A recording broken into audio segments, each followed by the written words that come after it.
의원들의 의정활동과 경기도의회 주요 정책을 살펴보는 시간 의정포커스. 안녕하세요. 이미란입니다. 오늘은 민주당 김주삼 의원과 함께하겠습니다. 의원님 안녕하세요. 예, 안녕하셨습니까? 네, 경기방송 청취자들에게 인사 말씀해 주시죠. 안녕하셨습니까? 저는 민주당 소속 군포 출신 경기도의원 김주삼입니다. 갑작스러운 폭우에 비 피해는 없으셨는지요? 어쨌든 이곳저곳에서 들려오는 재난 소식에 마음 졸임에 걱정이 많으셨는데요. 다시는 이런 재난이 되풀이지지 않아야 된다고 생각하면서도 매년 되풀이되는 이런 참사에 참 가슴이 대단히 안타깝습니다. 다시 한번 이번 재해로 피해를 당하고 고통받고 계신 모든 분들께 위로와 함께 힘을 내라는 격려의 말씀으로 인사를 대신하겠습니다. 네, 이제 본격적으로 정책 이야기를 해보겠습니다. 경기도의회 2기 예산결산특별위원회 위원장을 맡게 되셨죠? 예. 어깨가 많이 무거우실 것 같습니다. 예. 각오 한 말씀 해주시죠. 예. 저희 경기도의회 예산결산특별위원회는 23조 원에 달하는 경기도와 경기교육청 예산을 심의하는 그런 기관입니다. 저는 앞으로 예산 심의에 있어서 재정 운용의 효율성을 좀 극대화시키도록 그렇게 노력하겠습니다. 그리고 특별하게 우리 도민들에게 따뜻하고 풍요로운 삶을 누릴 수 있는 그 복지 분야에 대해서 지속적인 관심과 투자가 이루어지도록 최선의 노력을 다하겠습니다. 네, 예산과 관련해서 7월 정례회에서 경기도 주민참여 운영 조례가 통과가 됐습니다. 조금 생소한데요. 어떤 내용인가요? 일단 경기도지사나 교육감께서 경기도 살림살이를 계획하고 예산 편성을 할 때 주민들의 의견을 좀 충분히 듣고 예산 편성 시에 그 주민들의 의견을 적극적으로 반영을 하도록 그런 강제하는 그런 조례입니다.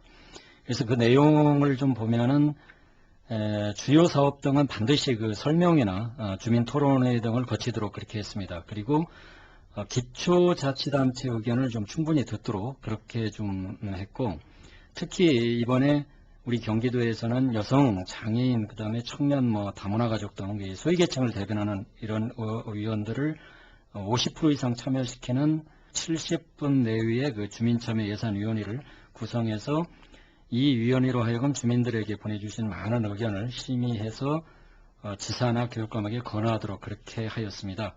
그리고 이제 마지막으로는 주민참여 예산연구회를 운영해서 별도로 주민참여 예산에 역기능이 있으면 그런 해소 방안이나 주민참여 예산 평가 및 개선 방안 등을 연구할 수 있도록 그렇게 했습니다. 네, 한마디로 설명을 하자면 예산을 편성하는 과정에 주민들이 직접 참여를 한다는 그렇죠. 그런 거겠네요. 예.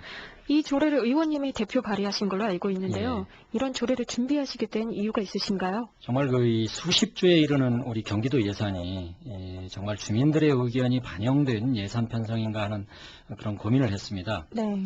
특히 이제 우리 지방의회 같은 경우는 예산을 증액하거나 사업을 신설할 수 있는 권한이 없습니다. 모두 이제 그 지사나 교육감의 동의를 얻어야 하고, 만약에 주민들의 수건 사업에 대해서 지사나 교육감이 거부를 한다고 그러면은 우리 의회에서 할 수 있는 것은 아무것도 없습니다. 따라서 이제 지사나 교육감의 예산 편성 시에 주민들이 직접 좀 자신들의 요구를 좀 지사에게 직접 좀 요청하고 예산 편성을 할 때 좀 그런 부분들이 반영될 수 있는 그런 필요성을 느꼈죠. 물론 이제 집행부에서는 자신들의 이제 고유 권한인 예산 편성권, 이게 이제 침해받을 소지가 있다고 그래서 좀 많이 꺼렸습니다. 근데 이제 이번에 다행히 이제 지방재정법이 개정돼서 지방자치단체 의무사항으로 이제 강제되고, 그래서 이제 한결 수월하게 조례 제정을 좀 할 수 있었죠. 그리고 이제 이 조례가 제가 이제 직접 우리 의원 발의를 좀 하게 된 경위가, 사실 이 조례를 우리 의원이 발의를 안 했으면 집행부에서 아마 했을 겁니다. 네. 만약 그렇게 됐다고 그러면은 조제 제정안을 주민들의 의견이 제대로 반영되는데 좀 부족한 부분이 많을 것 같다는 생각이 들어서 제가 좀 서둘러서 의원 발의를 하게 된 것입니다. 네, 이 예산 편성 과정에 직접 참여할 수 있다면 관심 있는 청취자도 경기도민이 많이 있을 것 같은데요. 예, 그럴 겁니다. 참여를 하기 위해서는 어떻게 해야 하나요? 예. 일단 조례상으로는 이제 주요 사업에 대해서 지역별 이제 설명회나 공청회, 토론회 등을 반드시 해야 된다고 그렇게 되어 있기 때문에 아마 이제 그런 과정을 통해서 의견을 좀 주실 수도 있고, 서면이나 인터넷 등을 통해서 사업 공모, 방법 등으로도 하실 수가 있습니다. 아마 이제 경기도에서 곧 그 인터넷이나 관보 혹은 이제 공보 등을 통해서 자세한 방법을 그렇게 안내할 것으로 그렇게 알고 있습니다.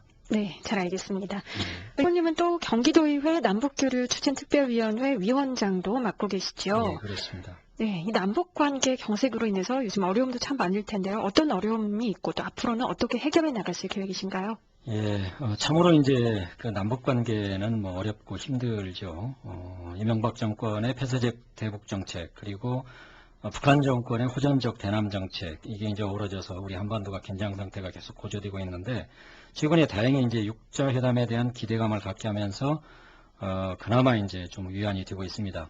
저희 남북교류 특위에서는 그동안 경기도에서 실시한 남북교류 사업에 대한 그 성과와 문제점 등을 좀 평가하고 이것을 바탕으로 이제 앞으로 우리 경기도가 도민들과 함께 할 수 있는 남북교류 사업들이 뭐가 있는가를 연구하는 그런 이 경기개발연구원하고 함께 그런 그 연구를 하고 있었습니다. 그리고 지난 6월에 이제 우리 김근식 교수님 등 많은 전문가들을 모시고 중간 보고회도 좀 가졌고요. 그래서 이 자리에서 이제 참석한 많은 분들이 좀 더 유연하고 도민들이 함께 할 수 있는 많은 사업들을 제안해 주셨습니다. 아마 이게 8월 중에 최종 보고서가 나올 예정인데 이 보고서가 나오면 우리 경기도에서 추진한 남북교류 사업에 좀 중요한 정책적 자료로 좀 활용되기를 그렇게 기대하고 있습니다. 네, 이 남북관계와 또 관련해서 경기도에서 통일연구소 설립을 추진하고 있죠. 예, 여기에 대해서는 어떤 입장이신가요? 통일에 대한 의제는 이제 우리 민주당뿐만이 아니고 우리 민족 모두가 이제 함께 풀어가야 될 그런 과제입니다. 따라서 우리 경기도에서도 남북교류 활동을 활발히 해왔고, 뭐 최근에 잠시 주춤한 상태지만 앞으로 이제 계속돼야 될 것으로 보입니다. 그런 의미로 우리 경기도에서 통일연구소를 만들려고 하는 부분은 상당한 의미를 갖는다고 그렇게 생각을 합니다. 네. 근데 이제 문제는 우리 민주당이 지금 염려하는 것은 김문수 지사의 통일관입니다. 김문수 지사께서 최근 발언들을 이렇게 종합해 보면 거의 뭐 흡수 통일관을 가지고 계신 게 아닌가 그런 생각이 듭니다. 예를 들어서 뭐 북한 정권이 통일신라 마지막 그 경순왕처럼 남한 정권에 투항해야 한다든지 하는 이런 생각을 가지고 계신다고 그러면 이것은 결국 이제 무력을 통해서 통일하자는 흡수 통일을 주장하고 뭐 같은 것으로 그렇게 보여져서 참으로 위험한 통일관으로 저희는 생각하고 있습니다. 따라서 이번에 세워질 그 통일연구소도 이런 김문수 지사의 통일관을 충실히 따르는 그런 통일연구소가 되지 않겠느냐 하는 게 우리 민주당 의원들의 우려입니다. 따라서 이런 부분이 좀 해소되고 그런다고 그러면은 남북 문제에 대한 정책적 연구기관은 우리 경기도도 필요하다 그렇게 보고 있습니다. 따라서 우리 이제 민주당에서는 그 남북교류협력연구소나 아니면 통일연구소도 좀 더 평화적 통일을 연구하는 그런 기관으로 거듭날 수 있는 그런 안들을 좀 다시 경기도에 제안을 한 상태입니다. 네, 이 남북교류 추진특별위원회 활동도 그렇고요. 또 통일연구소 설립도 잘 해결이 됐으면 하는 바람입니다. 예. 의원님의 끝인사로 이 시간 마치겠습니다. 예, 지금까지 청취해 주신 도민 여러분 감사합니다. 저희 경기도에는 어쨌든 이번 그 중부지역 집중폭우에 따른 그 피해 복구를 최선을 다하도록 노력하겠습니다.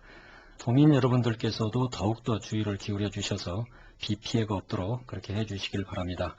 감사합니다. 네, 오늘 나와주셔서 고맙습니다. 예, 감사합니다.